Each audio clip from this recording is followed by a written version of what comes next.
Hi all, welcome back to my channel.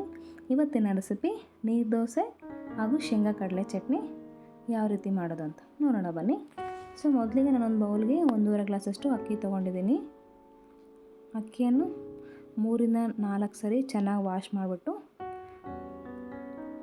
ನೀರು ಹಾಕಿ ಚೆನ್ನಾಗಿ ನೆನೆಗೆ ಬಿಡಬೇಕು. ಅಕ್ಕಿ 5-6 ತಾಸು ಚೆನ್ನಾಗಿ ನೆನೆಬೇಕು. ನಾನಿಲ್ಲಿ ನೈಟೇ ಅಕ್ಕಿ ನೆನೆಹಾಕ್ತಾಯಿದ್ದೀನಿ. ಬೆಳಿಗ್ಗೆ ಟಿಫಿನಿಗೆ ಬೇಕು ಅಂತೇಳಿ ನೈಟೇ ಅಕ್ಕಿ ನೆನೆಹಾಕಿದ್ದೀನಿ. ನೋಡಿರಿ, 5-6 ತಾಸು ಆದಮೇಲೆ ಅಕ್ಕಿ ಚೆನ್ನಾಗಿ ನೆಂದಿದೆ. ಇನ್ನೊಂದು ಸರಿ ಅಕ್ಕಿನ ಚೆನ್ನಾಗಿ ವಾಶ್ ಮಾಡಿಕೊಂಡು ಮಿಕ್ಸಿ ಜಾರ್ಗೆ ಹಾಕ್ಕೊಳ್ಳೋಣ.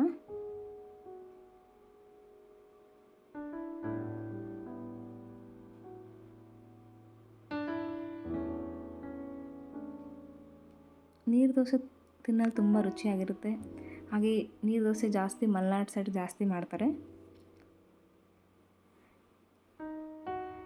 ತುಂಬ ಟೇಸ್ಟಿಯಾಗಿರುತ್ತೆ. ನೀವು ಒಂದ್ಸರಿ ಮನೇಲಿ ಟ್ರೈ ಮಾಡಿ, ಹೇಗಿತ್ತು ಅಂತ ಕಮೆಂಟ್ ಮಾಡಿ. ಅಕ್ಕಿ ತುಂಬ ನೈಸಾಗಿ ಆಗೋರು ಚೆನ್ನಾಗಿ ಮಿಕ್ಸಿ ಮಾಡ್ಕೊಳ್ಬೇಕು. ನೋಡಿರಿ, ಈ ಹದದಲ್ಲಿ ನಾವು ಮಿಕ್ಸಿ ಮಾಡ್ಕೊಳ್ಬೇಕು. ಫುಲ್ ನೈಸಾಗಿರ್ಬೇಕು ಹಿಟ್ಟು, ಮತ್ತು ನೀರಾಗೂ ಇರಬೇಕು. ಜಾಸ್ತಿ ಗಟ್ಟಿ ಬೇಡ. ಹಿಟ್ಟೇನು ಸ್ವಲ್ಪ ಗಟ್ಟಿ ಥರ ಅನಿಸಿದ್ರೆ ನೀರು ಹಾಕೊಂಡು ಚೆನ್ನಾಗಿ ಮಿಕ್ಸಿ ಮಾಡ್ಕೊಂಡು ಈ ಹಿಟ್ಟಿಗೆ ಸ್ವಲ್ಪ ನೀರು ಜಾಸ್ತಿ ಆ್ಯಡ್ ಮಾಡ್ಕೊಳ್ಳಿ. ಇವಾಗ ಚೆನ್ನಾಗಿ ಕಲಿಸ್ಬೇಕು.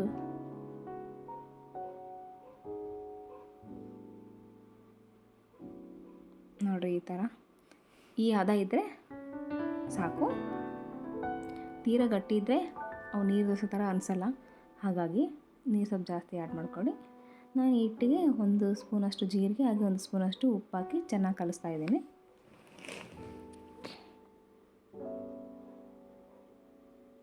ನೀವೇನಾದರೂ ನೈಟು ನೀರು ದೋಸೆ ಮಾಡ್ಕೊಳ್ಬೇಕಂದ್ರೆ ಮಾರ್ನಿಂಗೆ ಅಕ್ಕಿನ ನೆನೆಹಾಕ್ಬಿಡಿ. ಚೆನ್ನಾಗಿ ನೆಂದಿರುತ್ತೆ ನೈಟಿಗೆ. ಹಾಗೆ ಇನ್ಸ್ಟಂಟಾಗಿ ನಾವು ಮಿಕ್ಸಿ ಮಾಡಿಕೊಂಡು ದೋಸೆ ಹಾಕ್ಕೋಬೋದು. ಚೆನ್ನಾಗಿರುತ್ತೆ. ನೈಟು ಚೆನ್ನಾಗಿರುತ್ತೆ ದೋಸೆ. ಸೊ ಇವಾಗ ಇದು ಹಿಟ್ಟನ್ನ ಚೆನ್ನಾಗಿ ನೆನೆಹಾಕ್ಬಿಟ್ಟು ಒಂದು 5 ನಿಮಿಷ ಸೈಡಲ್ಲಿ ಇಡೋಣ. ಹಾಗೆ ನಾವು ಚಟ್ನಿ ಮಾಡೋಕ್ಕೆ ಒಂದು ಬಾಣಲಿ ತೊಗೊಂಡಿದ್ದೀನಿ. ಅದಕ್ಕೆ ನಾನು ಒಂದು ಸಣ್ಣ ಗ್ಲಾಸಷ್ಟು ಶೇಂಗಾ ಹಾಗೆ ಒಂದು ಅರ್ಧ ಗ್ಲಾಸಷ್ಟು ಪುಟಾಣಿ ಕಡಲೆನ ಹಾಕಿ ಸ್ವಲ್ಪ ಎಣ್ಣೆ ಹಾಕಿ ಫ್ರೈ ಮಾಡ್ಕೊಳ್ತಾ ಇದ್ದೀನಿ.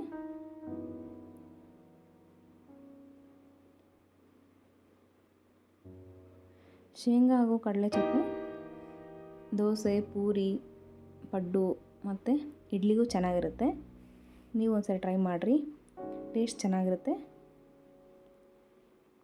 ಇನ್ಸ್ಟಂಟಾಗೆ ಮಾಡ್ಕೊಬೋದು.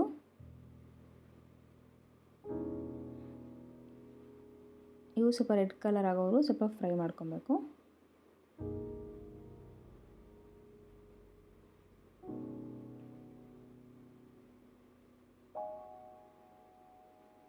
ನೋಡಿರಿ, ಈ ರೀತಿ ಚೆನ್ನಾಗಿ ಫ್ರೈ ಮಾಡಿಕೊಂಡು ಒಂದು 2 ನಿಮಿಷ ಆರಕ್ಕೆ ಬಿಟ್ಟು ಸ್ವಲ್ಪ ಆರಿದ ಮೇಲೆ ನಾವು ಇದನ್ನ ಮಿಕ್ಸಿ ಜಾರಿಗೆ ಹಾಕೊಳ್ಳೋಣ.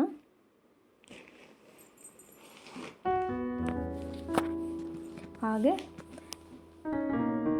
ಅದೇ ಬಾಣಲಿಗೆ ನಾವು 4 ಹಸಿಮೆಣಸಿನ್ಕಾಯಿ, ಒಂದು 7-8 ಬೆಳ್ಳುಳ್ಳಿ ತೊಗೊಂಡು ಚೆನ್ನಾಗಿ ಸ್ವಲ್ಪ ಎಣ್ಣೆ ಹಾಕಿ ಫ್ರೈ ಮಾಡ್ಕೊಳ್ಬೇಕು. ನೋಡಿ, ಈ ಥರ ಚೆನ್ನಾಗಿ ಫ್ರೈ ಆದಮೇಲೆ ನಾವು ಶೇಂಗಾ ಕಡಲೆ ತೊಗೊಂಡಿದ್ದಲ್ಲ ಅದಕ್ಕೆ ಇದನ್ನು ಹಾಕಬೇಕು. ಸ್ವಲ್ಪ ಹುಣಸೆಹಣ್ಣು ತೊಗೊಂಡಿದ್ದೀನಿ, ಹುಣಸೆಹಣ್ಣು ಹಾಕಬೇಕು. ಹಾಗೆ ಕರಿಬೇವು, ಒಂದು ಸ್ವಲ್ಪನೇ ಬೆಲ್ಲ ಹಾಕಬೇಕು.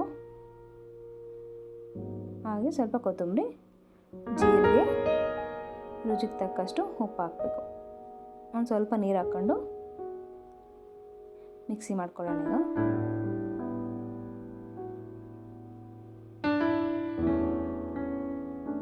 ನೋಡಿ, ಮಿಕ್ಸಿ ಮಾಡ್ಕೊಳ್ಳೋ ಚಟ್ನಿ ಈ ಥರ ಇದೆ. ಈ ಚಟ್ನಿಗೆ ನಾವು ಒಗ್ಗರಣೆ ಹಾಕ್ಕೊಳ್ಬೇಕಲ್ವ.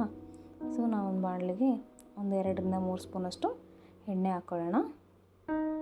ಎಣ್ಣೆ ಕಾದ ನಂತರ 1 ಸ್ಪೂನಷ್ಟು ಸಾಸಿವೆ ಹಾಗೆ 1 ಸ್ಪೂನಷ್ಟು ಜೀರಿಗೆ ಹಾಗೆ ಸ್ವಲ್ಪ ಕರಿಬೇವು ಹಾಕಿ ಆದಮೇಲೆ ಸ್ವಲ್ಪ ಒಗ್ಗರಣೆ ಆರಿದ ಮೇಲೆ ನಾವು ಇದಕ್ಕೆ ಚಟ್ನಿ ಮಿಕ್ಸಿ ಮಾಡ್ಕೊಂಡಿದ್ದೀವಿ ಆ ಚಟ್ನಿನ ಹಾಕೋಣ.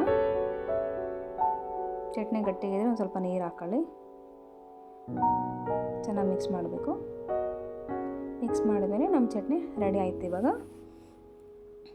ನೋಡಿರಿ, ಈ ಥರ ಬಂದಿದೆ ಚಟ್ನಿ. ನೆಕ್ಸ್ಟ್ ಇವಾಗ ನಾವು ದೋಸೆ ಹಾಕೋಣ. ಸೊ ದೋಸೆ ಹಾಕೋಕ್ಕೆ ಫಸ್ಟ್ ಗ್ಯಾಸ್ ಹಚ್ಬಿಟ್ಟು ದೋಸೆ ಹಂಚಿಡೋಣ. ದೋಸೆ ಚೆನ್ನಾಗಿ ಕಾದಾದಮೇಲೆ ನಾನು ಈರುಳ್ಳಿಗೆ ಎಣ್ಣೆ ಹಚ್ಕೊಂಡು ಇದಕ್ಕೆ ಹಂಚಿಗೆ ಹಚ್ತಾ ಇದ್ದೀನಿ. ಎಣ್ಣೆ ಜಾಸ್ತಿ ಹಾಕಬೇಕು ಈ ದೋಸೆಗೆ. ಸೊ ಹಾಗಾಗಿ ಸ್ವಲ್ಪ ಎಣ್ಣೆ ಜಾಸ್ತಿ ಹಾಕಿ ದೋಸೆ ಹಾಕ್ತಾಯಿದ್ದೀನಿ ನೋಡಿರಿ. ಈ ಥರ ಹಾಕ್ಬೇಕು, ದೋಸೆ ಎಲ್ಲ ಕಡೆ ಸ್ಪ್ರೆಡ್ ಆಗೋ ಥರ ಹಾಕಬೇಕು. ಹಂಚಿಗೆ ಸ್ವಲ್ಪ ಈ ಥರ ಸೈಡಿಗೆ ಸ್ಲೈಡ್ ಮಾಡಿ ಮಾಡಿದ್ರೆ ಈ ಥರ ರೌಂಡಾಗಿ ಬರುತ್ತೆ. ಇವಾಗ ಸ್ವಲ್ಪ ಎಣ್ಣೆ ಹಾಕೋಣ.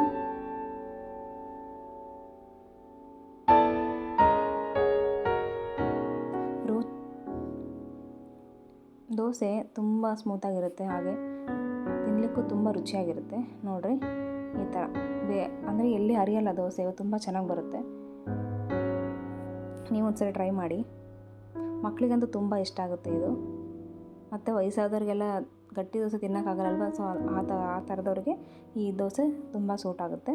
ಅವ್ರಿಗೆ ಮಾಡಿಕೊಡಿ. ನೋಡಿರಿ ನಮ್ಮ ದೋಸೆ ರೆಡಿ ಆಯಿತು. ಬಿಸಿ ಬಿಸಿ ದೋಸೆ ಜೊತೆ ಚಟ್ನಿ ಸವಿಯಲು ಸಿದ್ಧ. ಸೊ ನೀವು ಮನೇಲಿ ಟ್ರೈ ಮಾಡಿ, ಹೇಗಿತ್ತಂತ ಕಮೆಂಟ್ ಮಾಡಿ. ಯಾರು ನಮ್ಮ ಚಾನಲ್ ಹೊಸ್ದಾಗಿ ನೋಡ್ತಿದ್ದಾರೆ ಪ್ಲೀಸ್ ನಮ್ಮ ಚಾನಲ್ ಸಬ್ಸ್ಕ್ರೈಬ್ ಮಾಡಿ. Thank you for watching my video.